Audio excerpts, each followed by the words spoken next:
Welcome, dear listeners, to Echoes of the Unknown, where darkness whispers its secrets and every shadow tells a story. Tonight, we invite you to step into the forgotten corners of reality, places where the veil between our world and the other grows thin.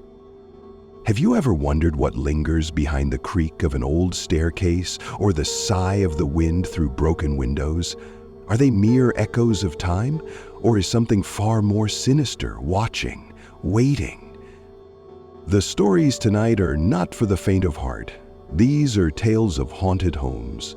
Some abandoned, others still lived in, yet all carrying a darkness that defies explanation.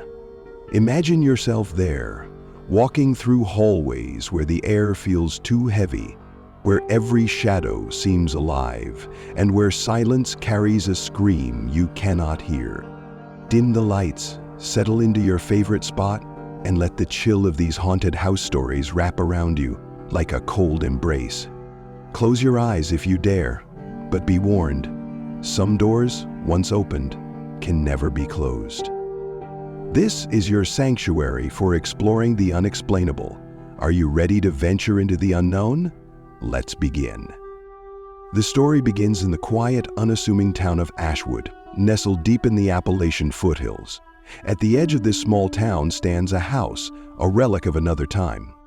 Known as the Holloway Manor, its crumbling facade looms like a warning against the evening sky. Weather-beaten shingles curl at the edges, and the once pristine white paint now hangs in flaking patches, revealing the rotted wood beneath. The air around the manor is different.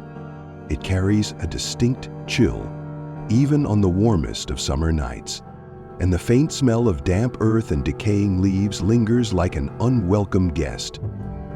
The trees that encircle the property grow tall and thick, their gnarled branches clawing at the sky as if trying to escape the shadows below. Enter Clara, a young history professor with a penchant for unraveling mysteries of the past. With her unruly auburn hair and a satchel always slung over her shoulder, she is driven by a relentless curiosity.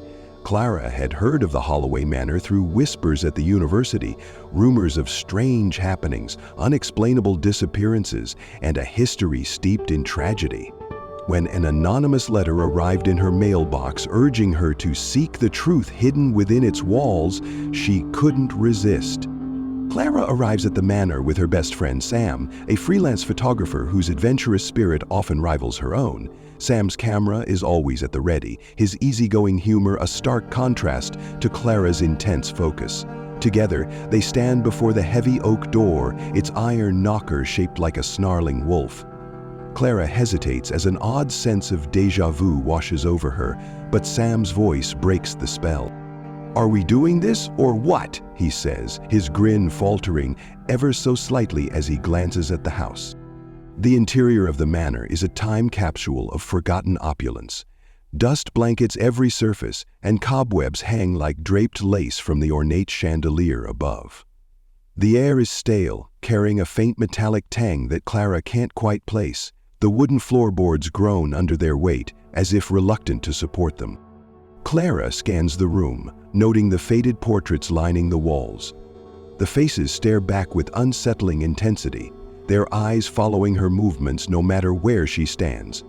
The fireplace, once the heart of the home, is dark and cold, yet Clara feels an inexplicable warmth emanating from it. Sam breaks the silence. "This place is something else. Feels like it's been waiting for us." Clara can't shake the feeling that he's right. There's something about the house, something alive. As she moves deeper into the manor, subtle hints of unease begin to emerge. A faint whisper brushes past her ear, too soft to decipher, but too distinct to ignore. Sam's camera malfunctions, capturing only static-filled images despite the clear light of his flash. "Probably just old wiring messing with the electronics," Sam offers, though his tone lacks conviction. In the corner of the room, an antique music box sits atop a dusty piano. Its lid is slightly ajar, revealing a tarnished ballerina figure poised mid-spin. Without warning, the box emits a single haunting note before falling silent again. Clara exchanges a glance with Sam, her heart pounding. There's no breeze, no explanation for why the lid would move on its own. "Maybe we should stick together," she murmurs. As they ascend the staircase, its banisters smooth and worn from years of use, the shadows seem to shift, stretching and bending in ways that defy the dim light. Clara feels the weight of unseen eyes pressing down on her, and for the first time since entering, she begins to wonder if they've made a terrible mistake. The Holloway Manor isn't just a house, it's a puzzle, a trap, and, if the stories are true, a graveyard for those who dig too deep. As Clara and Sam move deeper into the Holloway Manor, the house seemed to come alive around them. The groans of the floorboards grew louder, more deliberate, almost as if they were warning them with every step. The dim light from Sam's flashlight flickered sporadically, casting erratic shadows that danced along the cracked walls. "Clara, tell me you saw that," Sam whispered, his voice low and tight. "Saw what?" Clara replied, her own voice steady but thin. He pointed toward the end of the hallway where a faint figure, a woman, perhaps, had seemed to glide into the darkness. Clara stared, her heart pounding, but the corridor was empty now, save for the oppressive stillness that seemed to fill the air like smoke. "It's just our nerves," she said, trying to convince herself as much as Sam, but her grip on the strap of her satchel tightened. The house resisted them at every turn. Doors that appeared open would creak shut as they approached, and the temperature dropped the farther they ventured. In the library, rows of decaying books lined the shelves, their spines cracked and titles faded. A sudden gust of air rustled the pages of one book on a desk, even though the windows were sealed shut. "What the hell?" Sam muttered, stepping closer. The book was open to an old ledger, its pages filled with neat, handwritten names. Some were crossed out, their ink smeared as if done in a frenzy. At the bottom of the page, a newer entry stood out, written in shaky, hurried handwriting. Clara Bellamy. Her stomach sank. The name stared back at her like an accusation. "That's not funny," she said, glaring at Sam. Wasn't me," he insisted, holding up his hands. His face was pale, and his usual bravado had faded. Before Clara could respond, a loud bang echoed from the floor above, rattling the chandelier overhead. Dust rained down on them as they both froze, staring at the ceiling. "Okay, that's enough of this," Sam said, his voice shaky. "We need to leave, now." But Clara wasn't ready to give up. "We can't, not yet. Someone wanted me to come here. They sent the letter. I need to know why." As they ascended the creaking staircase, the oppressive atmosphere grew heavier. Each step felt like a march towards something inevitable. Halfway up, Clara stopped abruptly. "Do you hear that?" she asked. Sam strained to listen. There it was.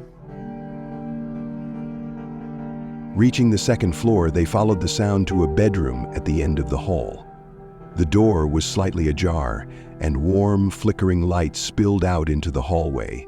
It was the first real light they'd seen in the house, and it felt impossibly out of place. Clara pushed the door open, her breath catching in her throat. Inside, the room was untouched by time. The wallpaper was vibrant, the furniture polished, and a fire crackled in the hearth. On the bed sat a doll, porcelain and perfect, its lifeless eyes fixed directly on Clara. Sam cursed under his breath. This wasn't here a second ago, no way. Clara stepped closer, drawn to the doll despite every instinct telling her to turn away. It was then that she noticed the music box from downstairs sitting on the bedside table. It was open, its ballerina twirling in slow, mechanical circles to a song that didn't match the eerie silence. Without thinking, Clara reached for the doll, but the moment her fingers brushed its cold surface, the fire extinguished itself, plunging the room into darkness. The door slammed shut behind them, and the humming from before transformed into whispers. hundreds of voices speaking in overlapping, incomprehensible tones. "Clara!" Sam shouted, fumbling with his flashlight. When it finally flickered to life, they saw it. The doll was no longer on the bed. Instead, it stood upright on the dresser, its head tilted, as though watching them. The whispers grew louder, forming words that sent chills down Clara's spine. "Leave, now, or stay forever." "Clara, we have to go," Sam yelled, pulling at her arm. But Clara was frozen, her eyes locked on the dresser mirror. In the reflection, she didn't see herself and Sam. Instead, she saw the room as it must have been decades ago, filled with people in period clothing. They weren't looking at her. They were staring at the door, their faces twisted in terror. And then she saw it. A shadowy figure standing just behind her in the reflection, tall and featureless, its presence suffocating. "Run," she whispered, barely able to move her lips. The whispers turned to screams as the shadows surged toward them. Sam yanked her arm, and they bolted out of the room, slamming the door behind them. The hallway was darker now, the walls seeming to close in as they stumbled down the stairs. But the house wasn't letting them go so easily. The front door, which had been ajar when they entered, was now firmly shut. No matter how hard Sam pulled, it wouldn't budge. The shadows at the edges of the room began to move, creeping closer like ink spilled into water. "What do we do?" Sam gasped, panic in his voice. Clara scanned the room, her mind racing. Then she spotted it, the music box, sitting on the piano. It wasn't there before, but instinctively she knew it was the key. "We need to destroy it," she said, running toward it as the shadows swirled around them. "Are you sure?" Sam shouted, but there was no time to argue. Clara grabbed the box, its tune warping into a distorted cacophony. Summoning all her strength, she hurled it to the floor, shattering it into 100 pieces. For a moment, everything was silent. Then, the front door creaked open, revealing the night beyond. "Go!" Clara screamed, and they ran, not daring to look back. As they reached the safety of their car, the house stood eerily still, its windows dark and uninviting. But Clara knew the Holloway Manor wasn't done with them. Not yet. As the car sped down the desolate road, the Holloway Manor shrank in the rearview mirror, but its presence still clung to Clara and Sam like a second skin. The air inside the car was thick with unspoken fear. Clara's trembling hands gripped the steering wheel as she stole glances at Sam, who sat slumped in the passenger seat, pale and silent. "Are you okay?" Clara asked, her voice barely above a whisper. Sam didn't respond at first, his gaze fixed on the road ahead. Finally, he said, "I don't think it's over. It doesn't feel over." Before Clara could reply, the car's headlights flickered and the engine sputtered. The vehicle jerked violently before rolling to a stop. Darkness engulfed them. Clara tried the ignition, but the car refused to start. No, she muttered, slamming her palms against the steering wheel. From the shadows of the forest surrounding them, a soft hum began to rise, a sound that was all too familiar, the same haunting melody from the music box. It grew louder, more insistent, as if the house itself had followed them. "Do you hear that?" Sam asked, his voice shaking. Clara nodded, her throat dry. "It's here." Suddenly, the hum stopped. The silence that followed was suffocating. Then came the knock. "Knock, knock." It was deliberate, slow, and impossibly loud, as if someone or something was rapping on the car window. Claire's heart leapt into her throat. She turned her head slowly, her eyes locking on the passenger side window. A face stared back at her. It wasn't human. Hollow eyes, black as the void, met hers, and its mouth stretched into a grotesque smile that seemed to split its face in two. The figure slammed its hand against the glass, cracking it. "Get out!" Clara screamed, grabbing Sam's arm. They flung open their doors and bolted into the woods. The forest was alive with movement. Branches clawed at him as they ran, and the whispers returned, louder and more frenzied than before. Clara's chest burned, her breath coming in ragged gasps, but she didn't dare stop. "Over here!" Sam shouted, leading her toward a clearing. In the middle of the open space stood an old well, its stone walls crumbling with age. "What now?" Clara asked, her voice edged with panic. Sam didn't answer.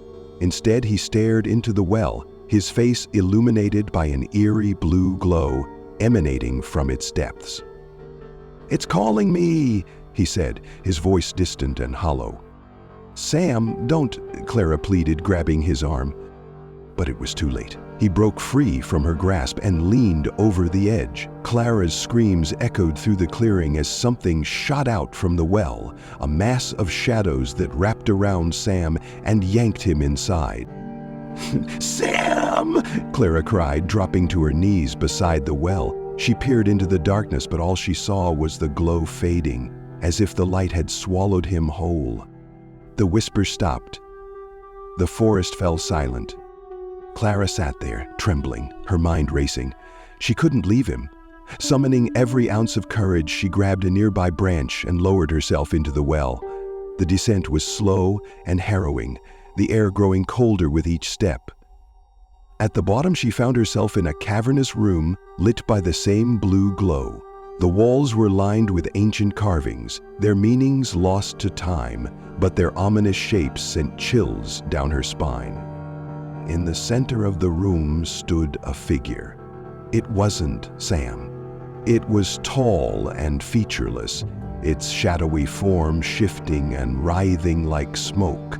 Behind it, a massive door loomed, covered in chains and glowing symbols. "You shouldn't have come here," the figure said, its voice resonating from everywhere and nowhere at once. "Where's Sam?" Clara demanded, her voice trembling. The figure tilted its head, as if considering her question. "He's beyond your reach now, but you will see him soon enough." "No," Clara shouted, stepping forward. "Take me instead." The figure laughed, a sound that made her blood run cold. "You misunderstand. This is not a trade. This is inevitability." The cavern trembled as the chains on the door began to rattle. Clara could feel the pull, the undeniable force that had lured her here. The figure extended a hand, and the carvings on the walls lit up in unison, their glow pulsating like a heartbeat.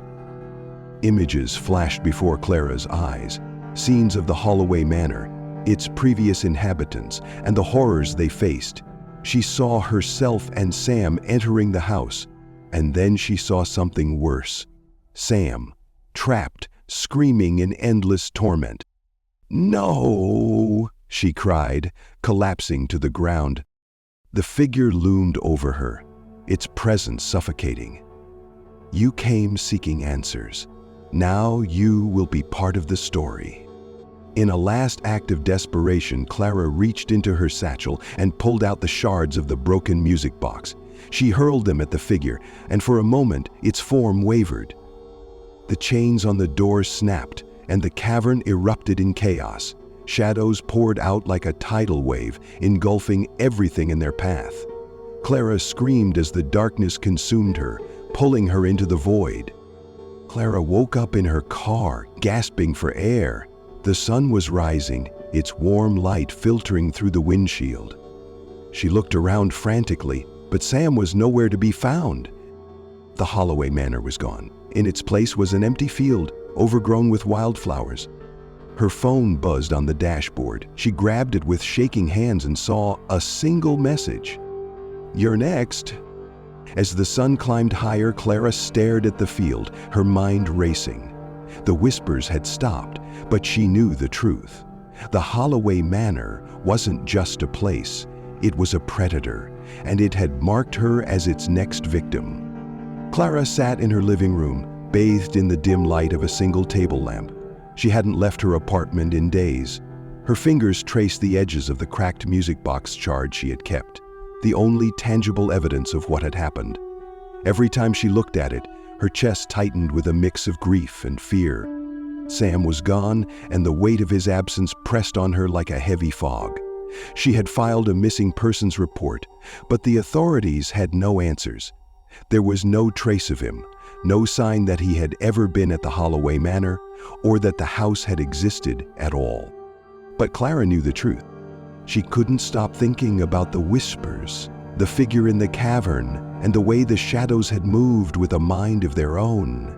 Her dreams were no refuge. Every night she found herself back in that well, staring at the glowing door, hearing Sam's voice calling her name.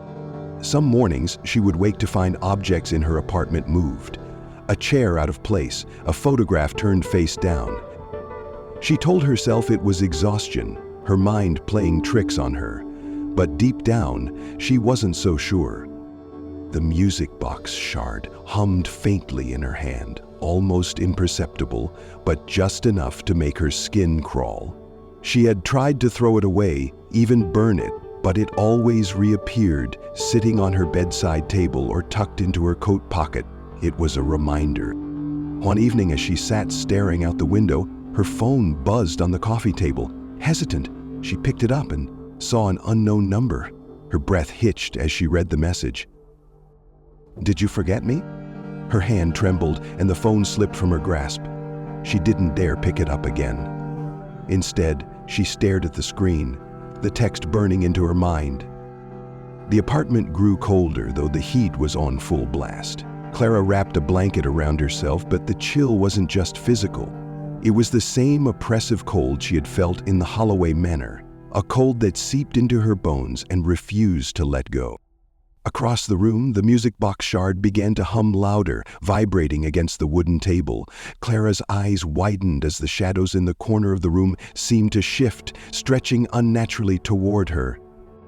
She whispered Sam's name, her voice barely audible. For a fleeting moment, she thought she heard him whisper back. Then, silence. Clara sat motionless, the shadows retreating as suddenly as they had come. She knew this wasn't over. It never would be. The Holloway Manor had marked her, and its reach extended far beyond its walls. As the clock struck midnight, Clara closed her eyes, listening to the faint hum of the shard. Somewhere, deep in the silence, she thought she heard the soft, familiar melody of the music box.